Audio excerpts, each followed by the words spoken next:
اون کیا پہلے، اس کے بعد احتجاج کے بعد جو منظرنامہ بنا، اور اس کے بعد اب جو آپ کی اعلیٰ قیادت کی طرف سے جو اختلافی نوٹس آ رہے ہیں، نہ صرف آپ کی پارٹی ہمیں کمزور ہوتی ہوئی نظر آ رہی ہے بلکہ آپ کا ایک ورکر بھی بہت مایوس ہے۔ جی شکریہ، آپ نے مجھے اپنے پروگرام میں لیا۔ آپ نے کہا کہ یہ ہماری جو فائنل کال ہے یہ مس کال ہے۔ میں اس کی تردید کرتے ہوئے آپ کو بتانا چاہوں گا، یہ اتنی بڑی بگ بینگ تھی، اتنا بڑا دھماکہ تھا، یہ مس کال نہیں تھی جو پوری دنیا میں سنا جا رہا ہے۔ کوئی کا چینل نہیں ہے، وہ CNN ہو، BBC ہو، الجزیرہ ہو، گارجین ہو، کئی جو ٹی وی چینلز ہو، وہ اس کو رپورٹ کر رہے ہیں۔ تو یہ مس کال آپ کو کیوں نظر آتی ہے؟ میری بالکل باہر ہے، اور یہ پورے 5 یا 6 دن ہو گئے ہیں، چاہے پی ٹی وی ہو، چاہے ہمارا نیشنل میڈیا ہو، وہ صبح شام اگر بات کر رہا ہے تو اسی فائل کی کر رہا ہے۔ اگر مس کال ہوتی تو وہ دوسرے دن سے ختم ہو جاتی۔ یہ مس کال ثابت نہیں ہوئی ہے، یہ پاکستان تحریک انصاف کے کارکنوں کا خون بہا ہے، زخمی ہوئے ہیں، گولیاں کھائی ہیں۔ تو یہ مس کال نہیں ہوگی، یہ وہ کال ہوگی جو بچتی رہے گی اور بچتی رہے گی جب تک انصاف نہیں ہوگا۔ ہمارا کوئی کارکن مایوس نہیں ہے، ہم پرجوش ہیں۔ ہماری جو فائنل کال ہے وہ موخر ہے، وہ ختم، اور یہ جو حکومت نے جو کوشش کی تھی کہ اس سارے واقعے پہ جس پہ گولی چلائی گئی، جس پہ ریاستی اداروں کی طرف سے شہادت گئی، لوگوں کو زخمی کیا گیا، لوگوں کی گاڑیاں توڑی گئی، ہزاروں آنسو گیس کے شیل چلائے گئے، ربڑ کی گولیاں ماری گئی، لائیو بلٹ ماری گئی، اور پھر اس کو ہم کور اپ کر لیں، یہ بری طرح ناکام ہو گئے ہیں۔ اور خاص طور پہ وہ ہوئے ہیں انٹرنیشنل میڈیا اور سوشل میڈیا کی وجہ سے، جنہوں نے ہسپتالوں میں جا کر یہ رپورٹ کیا کہ وہاں پہ کئی لاشیں موجود ہیں، اور پھر وہ رپورٹ کیا جو ہم نے تدفین کی ہے، جن کے ہم نے جنازے پڑھے ہیں ہمارے پارٹی کارکنوں نے، وہ 12 تھی، لیکن زخمی کی تعداد اس سے کہیں زیادہ تھی۔ اور جو صحافی کرنے کے لیے گیا، ان صحافیوں کو انہوں نے اغوا کر لیا۔ اب سوال یہ ہے کہ جب آپ کیپٹل سٹی میں جہاں پہ نیشنل میڈیا ہے، انٹرنیشنل میڈیا ہے، وہاں پہ لوگوں کو اس طرح گولیاں اور ریاست اگر ماری جائے، تو پھر وہ کے پی کے دور دراز علاقوں میں، بلوچستان کے دور دراز علاقوں میں، سندھ کے دور دراز علاقوں میں جو عوام اور لوگ بیٹھے ہوئے ہیں، ان کے ساتھ کیا کیا نہیں ہوا ہوگا، یہ پوری دنیا میں یہ سوال پوچھے جا رہے ہیں۔ تو ہمارا کارکن کوئی بھی جو ہے وہ مایوس نہیں ہے، اور آپ دیکھیں گی ہم جو خود کو کریں گے، ری آرگنائز کریں گے۔ ٹھیک، ہم دیکھیں، اگر اس طرح کوئی پارٹی ختم ہوتی، اگر اس طرح لوگوں کو ختم کیا جا سکتا تو جنرل ضیاء پیپلز پارٹی کو ختم کر سکتے تھے۔ انہوں نے 11 سال، 9 سال، 12 سال حکومتیں کی، لیکن یہ پارٹیاں خود ختم ہو گئی۔ نواز لیگ اور پیپلز پارٹی، ان کو یہ ڈکٹیٹر ختم نہیں کر سکے۔ تو یہ جو غیر اعلانیہ معاشرہ ہے، یہ ہماری پارٹی کو ختم نہیں کر سکتے۔ ٹھیک ہے، ویسے آپ اس کو اون کر رہے ہیں کہ جی کامیاب احتجاج تھا، لیکن آپ کی اپنی ٹاپ لیڈرشپ لال چند صاحب اس بات کو انڈوز کر رہی ہے کہ ہماری جو حکمت عملی تھی، جو اسٹریٹجک غلطیاں تھیں، وہ بالکل سامنے تھیں، اور مختلف ابھی تو میں نے ذکر کیا علی محمد خان صاحب کا، شوکت یوسف زئی، اور بھی بہت سارے آپ کے، بیرسٹر گوہر نے آج بات کی ساری۔ بہرحال عظمیٰ صاحبہ، آپ کو جو حکومت کی اسٹریٹجی ہے، ہم نے پہلے دیکھا تھا کہ فیک نیوز کے حوالے سے پروپیگنڈا، کیونکہ اس میں جو پروپیگنڈے کی علامت ہے نا وہ بہت زیادہ ہے، اور اسی وجہ سے جو ہے ایک کہنا چاہیے کہ ایک ہجانی سی کیفیت ملک میں برپا ہوئی، اور یقیناً حکومت اس پر کنٹرول بھی پا رہی ہے، اور ثبوت کے ساتھ جو ہے وہ میڈیا پر آتے ہیں۔ ڈی سی او تک کا آج جو ہے بڑا امپورٹنٹ اس حوالے سے پریس کانفرنس رہی، جس میں انہوں نے کہا ہے کہ مظاہرین میں 8% عسکری ونگ تھے۔ اب سوال یہی آتا ہے، اور بڑے ہیوی ویپنز کے ساتھ وہ تھے، سوال یہ پیدا ہوتا ہے کہ ریاست پاکستان کے خلاف جو منفی پروپیگنڈا کر رہے ہیں، جو اس طرح شرپسند عناصر کو ایک سیاسی جماعت میں شامل کر رہے ہیں، ان کے خلاف حکومت کیا کرنے جا رہی ہے؟ شازیہ، مجھے بہت افسوس ہوتا ہے کہ جو پی ٹی آئی ہے، یہ اب صرف سوشل میڈیا پہ ایک پروپیگنڈا پھیلانے والی جماعت بن کے رہ گئی ہے۔ ان کے جتنے جو باہر بیٹھے ہوئے لوگ ہیں، جبران الیاس، شہباز گل، معید پیرزادہ، اس ٹائپ کے لوگ، انہوں نے ایک ٹھیکہ لے لیا ہے کہ انہوں نے ہر طریقے سے پاکستان کو ڈیمیج کرنا ہے, پاکستان کے اداروں کو بدنام کرنا ہے, اور اس پہ انہوں نے اپنے سیاست کی گیم جو ہے نا وہ کھیلنی ہے, اور لاشوں کی اب انہوں نے سیاست کرنی ہے.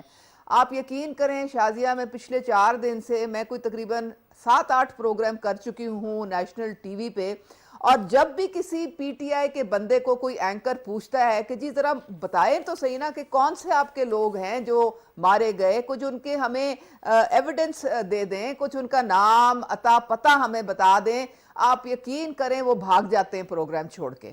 وہ اس لیے کیونکہ ان کے پاس ہاتھ میں سے کچھ بھی نہیں ہے. انہوں نے اپنی ایک پریس کانفرنس کی اور 5 کے بعد ان کے پاس نام ہی کوئی نہیں تھے. تو یہ وہ لاشیں جو یہ پمس میں ڈھونڈ رہے ہیں چراغ لے کے, کاش کہ یہی چراغ لے کے یہ پارا چنار میں 100 سے زیادہ لوگ جو ہلاک ہو گئے اور شہید ہو گئے, کاش کہ وہ چراغ لے کے ان لاشوں کے پاس ان کے سی ایم کے پی جاتے, ان کی کوئی داد رسی کرتے اور دیکھتے کہ بھئی وہاں پہ میرے اپنے صوبے میں یہ کیا خون کی ہولی کھیلی جا رہی ہے. لیکن عجب یہ تماشا ہے اور عجب یہ کہانی ہے کہ ان کو ماں سوائے وفاق کے اوپر حملہ کرنے کے اور چڑھائی کرنے کے اور کچھ ان کا ایجنڈا نہیں ہے. آپ یقین کریں کہ غازہ کی جو ہے تصویریں, لبنان کی تصویریں, پرانی تصویریں, وہ جس میں کوئی ہلاکتیں ہوئی کسی اور جگہ, وہ ساری سوشل میڈیا پہ انہوں نے آرٹیفیشل انٹیلیجنس کے ساتھ ان کو گھما پھرا کے وہ اپلوڈ کیا, اور جب ایکسپوز ہوئے, جب لوگوں نے کہا اوہ یہ تو غازہ کی تصویر ہے, تو فوراً وہ ڈیلیٹ کرنی شروع کر دی. اب یہ ان کا حال رہ گیا ہے. اب آپ دیکھیں کہ ان کی اپنی پارٹی میں اتنی دراڑیں پڑ چکی ہیں کہ کارکن نے تو خیر جو ہے وہ کنفیوز ہونا ہی ہونا ہے, ان کی اپنی لیڈرشپ ساری کنفیوز ہے. ان کی لیڈرشپ کو سمجھ نہیں آ رہی کہ ہم کیا کریں, ہم کدھر جائیں, ہم کون سا لائے عمل فالو کریں, ہم کس کی بات مانیں. وہ بات ساری یہ ہے کہ اس وقت ہر ایک جو ہے وہ اپنی بانسری بجا رہا ہے, اپنی جو ہے وہ وقت ویلیو بڑھانے کی کوشش کر رہا ہے. جو سیاسی لیڈرشپ ہے اس کو کوئی نہیں پوچھ رہا, وہ بیچارے سائیڈ لائن ہو گئے ہیں. شاہ محمود قریشی کہتے ہیں کہ میرے پاس کوئی آتا ہی نہیں ہے مجھ سے مشورے لینے کے اڈیالہ میں کہ جی ہم کس سمت میں جائیں, ہمارا لائے عمل کیا ہوگا. بانی صاحب کی جو آنکھوں پہ ویسی پٹی بندی ہوئی ہے, پتہ نہیں وہ کب کھلے گی, شاید اب کھل جائے, کیونکہ انہوں نے, میں نے تو یہ 3.5 سال دیکھا تھا جب میں پی ٹی آئی میں تھی, ان کا ہر فیصلہ جو تھا وہ ان کی مرشد کے حکم سے ہوتا تھا. وہ آنکھیں بند کر کے اپنی مرشد کی باتیں جو تھے وہ من و ان مانتے تھے. پوری پارٹی کو سانپ سونگ جاتا تھا. ان کو پتا تھا کہ اگر بشرا بی بی نے ان پہ کانٹا لگا دیا تو وہ فارغ ہو جائیں گے, اور اگر ٹک لگا دیا تو ان کے وعدے نعرے ہو جائیں گے. تو اب بھی وہ اس پارٹی کو بیچاری کو کچھ سمجھ نہیں آ رہی ہے. لوگ جو ہیں ان پہ سکتہ چھایا ہوا ہے. حال یہ ہے کہ کارکنوں کو یہ لاتے ہیں ڈی چوک تک, وہاں پہ بے یارو مددگار چھوڑ دیتے ہیں, اور پھر اس کے بعد لیڈر سب بھاگ جاتے ہیں. آپ کو پتہ ہے مراد سعید 1500 مسلح کرائے کے لوگ لے کے آیا تھا اپنے ساتھ. یہ وہ اشتہاری ہے جس نے پہلے پیسے کھائے, کرپشن کی 3.5 سال, پھر اس کے بعد 9 مئی کا بہت بڑا فنکار تھا یہ, اس کے بعد یہ روپوش ہو گیا, اور اب دوبارہ آیا تھا اس سو کالڈ فائنل کال میں اپنے ساتھ مسلح جتھے لے کے, اور وہ سارے جو ویپنز ہیں اس کی باقاعدہ تصویریں ہیں, اس کا ثبوت ہے جدید ہتھیاروں سے لیس, ساری کے پی کی پولیس جدید ہتھیاروں سے, ٹیئر گیس شیل سے لیس. اور انہوں نے اس طرح برے طریقے سے ہمارے جو سیکیورٹی کے جو اہلکار ہیں ان پہ تشدد کیا, ان کو مارا, ان کا پیٹا. وہ دیکھیں ریاست بیچاری تو ماں جائی کی طرح ہوتی ہے, ریاست نے تو بہت صبر تحمل کا مظاہرہ کیا. انہوں نے کہا چلو کوئی بات نہیں, ان سے بات چیت کریں, ان کو آنے دیں, ان سے مذاکرات کریں, شاید یہ مان جائیں گے. سنجرانی میں ایک طے بھی ہوا مقام کہ جی آپ وہاں بیٹھیں, جتنا مرضی آپ نے احتجاج کرنا ہے کریں, اور جس کی خاطر یعنی کہ یہاں تک کہ وہ ڈی چوک تک بھی پہنچ گئے. ریاست نے پھر بھی صبر کا دامن ہاتھ سے نہیں چھوڑا. لیکن جب 4 رینجرز کو شہید کر دیا گیا, 2 کانسٹیبلز کو شہید کر دیا گیا, کیا وہ کسی کے باپ, کسی کے بیٹے, کسی کے بھائی نہیں تھے؟ کیا ان کا خون اتنا سستا تھا؟ جب یہ کام انہوں نے شروع کیا ہے، جب یہ ایک دہشت گردی کے زمرے میں آتا ہے، یہ کوئی عام چیز نہیں ہے کہ آپ رونتے ہوئے نکل جائیں جناب پورے ریاست کے، اور جو فرض اپنا نبھا رہے ہیں، جو ہماری جانوں کی حفاظت کے لیے وہاں پہ کھڑے ہیں، اپنی ڈیوٹی کر رہے ہیں، ان کو آپ رونتے ہوئے آگے چلیں۔ Chairman P T I barrister Gohar نے بڑے واضح طور پہ ایک سٹیٹمنٹ دیا ہے کہ بانی پی ٹی آئی کے حوالے سے کہ رینجرز پولیس اور پی ٹی آئی کے 12 شہداء کا ان کو بتایا گیا تھا، اور جو آپ کے دیگر جو قائدین ہیں جو ٹی وی پر بیٹھ کر 278 کا فگر دے رہے ہیں، 178 کا فگر دے رہے ہیں، 100 سے زائد کا فگر دے رہے ہیں، ان کو ڈس اون کر رہے ہیں بانی پی ٹی آئی۔ تو آپ یہ بتا دیجئے گا کہ کیا جھوٹے اور بے بنیاد دعووں کی بنیاد پر ان کے خلاف کوئی کارروائی کی جائے گی؟ دیکھیں، سب تو محترمہ نے کہا کہ کے پی کے سے وفاق پہ حملہ ہوتا ہے۔ میرا سوال یہ ہے، کیا وفاق ان کی میراث ہے؟ وفاق کے پی کے والوں کا نہیں ہے؟ وفاق سندھ کا، پنجاب کا، بلوچستان کا نہیں ہے؟ آپ کیا بتانا چاہ رہے ہیں؟ مجھے سمجھ نہیں ہے، آپ کیا کہنا چاہ رہے ہیں کہ وفاق کے پی کے کا نہیں ہے؟ اگر وفاق کے پی کے کا ہے، لیکن کیا کے پی کے صوبہ اپنے سرکاری وسائل استعمال کر کے وفاق پہ اس طرح چڑھائی کرے گا؟ دیکھیں، کوئی سرکاری وسائل استعمال نہیں ہوئے ہیں۔ یہ نواز لیگ کا اور پیپلز پارٹی کا جو بیانیہ ہے، جو بنانے کی کوشش کر رہے ہیں، اور وہی بیانیہ جو یہ پہلے انہوں نے شروع کیا ہے، شروع سے بشرا بی بی کے خلاف، علی امین گنڈاپور۔ پہلے تو یہ کہتے تھے، اپنا خواجہ آصف صاحب بڑے فخر سے کہتے تھے کہ علی امین گنڈاپور تو کمپرومائز ہے، گنڈاپور تو رات کو ان کے پاس ہوتے ہیں۔ اب کیا ہو گیا ان کو؟ اب کیا تکلیف ہوگی علی امین گنڈاپور سے؟ بشرا بی بی ہو، علی امین گنڈاپور ہو، عمر ایوب ہو، بیرسٹر گوہر ہو، عمر خان ہو، جو بھی ہمارے قیادت ہے، آج عمران خان نے حکومت کی یہ سازش کم سے کم ناکام بنا دی ہے کہ ان کو لڑانے کی کوشش۔ سر، یہ تو پوری دنیا نے ٹیلی ویژن اسکرین پر دیکھا ہے، معذرت کے ساتھ لال چند صاحب، کہ کیسے آپ کے جو انقلابی ورکرز تھے انہوں نے علی امین گنڈاپور کو وضو تک کرنے کی اجازت نہیں دی، کیسے ان کی گاڑی پر پتھراؤ کہ یہ آپ کے اپنے ورکرز تھے نا، یہ آپ کے اپنے ورکرز تھے جو بشرا بی بی کے کہنے پہ ڈی چوک پہ پہنچے، لیکن بشرا بی بی ان کو چھوڑ کے بھاگ گئیں۔ نہ کوئی بھاگا، نہ کسی کو بھاگنے کی ضرورت تھی، انہوں نے گولی چلائی۔ سوال تو یہ ہے، کوئی بھاگا نہ بھاگا، انہوں نے گولی کیوں چلائی؟ پوری دنیا دیکھ نہیں رہی تھی۔ پر اب سوال کیا ہے؟ دیکھیں سر، آپ اس ایک ہفتے میں کتنے میڈیا کے جو رپورٹرز ہیں ان کو لسٹ دی گئی آپ لوگوں کی طرف سے، کتنے لوگوں نے جا کے ان کے گھروں پہ جا کے پوچھا، وہاں پر تو نہ کوئی زخمی تھا، نہ ان کے گھر میں اموات ہوئی تھی۔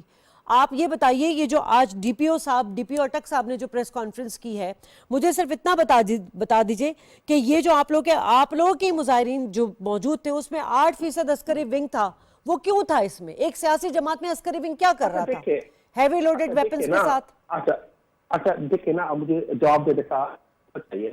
دیکھیں، اب یہ اتنے تھک گئے ہیں، وزیر جھوٹ بول کے اب پولیس والوں کو سامنے لے آئے کہ اب آپ جھوٹ بولو، تو یہ جھوٹ کا سلسلہ ہے یہ چلا رہے ہیں۔ ہم نے سر، جھوٹ کا سلسلہ تو عظمیٰ صاحبہ ہی جواب دیں گی، اس کا آپ اپنی بات پوری کر لیجئے۔ جی سر، آپ سوال ضرور کریں، لیکن جواب دینے کا حق جی بالکل کریں، بالکل جواب دیں۔ ہمارے کارکنوں کا تعلق ہے تو آج ہی کے پی کے حکومت نے ان کے لیے 1 کروڑ روپے کی جو کیبنٹ نے ان کی منظوری دے دی ہے، بستیوں کو 10 لاکھ کی منظوری کی، ان سے ملیں گے اور ہم جا رہے ہیں اور ان سے مل رہے ہیں، اور ان کا مکمل ہم ساتھ کھڑے ہیں۔ ہم نے کبھی اپنے کسی کارکن کو نہ اکیلا چھوڑا ہے اور نہ اکیلا چھوڑیں گے۔ اب آخری بات یہ ہے، پارا چنار والوں کی دادرسی کی آپ لوگوں نے جا کر؟ دیکھیں، پارا چنار میں جو واقعات ہوئے وہ پی کے پی کی گورنمنٹ ہی کنٹرول کیا ہے۔ آج وہاں پہ امن آ چکا ہے، اس کے باوجود کہ جو نقوی خان ہے، انٹیریئر منسٹر ہے، ان کی ذمہ داری تھی، وفاق کی بھی ذمہ داری تھی، لیکن انہوں نے ہاتھ کھڑے کر دیے کیونکہ ان کو تو پی ٹی آئی پہ گولیاں چلانی تھی، ان کو تو پی ٹی آئی کے کارکن مارنے تھے۔ تو سر، آپ کے صوبے کے جو سی ایم صاحب ہیں، آپ کے صوبے کے سی ایم صاحب ہیں، ان کا کیا پہلا فرض بنتا تھا؟ ان کا فرض تو یہ بنتا تھا وہ اس احتجاج کو کسی اور کو لیڈ کرنے دیتے اور جا کے پارا چنار میں ان کی دادرسی کے لیے وہاں موجود ہوتے۔ 18ویں ترمیم کے بعد تو ڈومین آپ لوگوں کے پاس ہے، صوبے کے پاس ہے۔ دیکھیں، وہ دیوبند سے وہاں پہ ٹیک اوور کر لیا تھا، انہوں نے جرگے کرائے، انہوں نے ہمارے دین سے انہوں نے ٹروس کرائی۔ یہ سب آج اگر وہاں پہ امن ریسٹور ہوا ہے تو وہ کے پی کی حکومت نے کرایا ہے، محسن نقوی نے نہیں کرایا۔ لیکن آپ بات کو ہم کہہ رہے کہ وہ تو چلے 2 گروپ لڑے تھے، آپ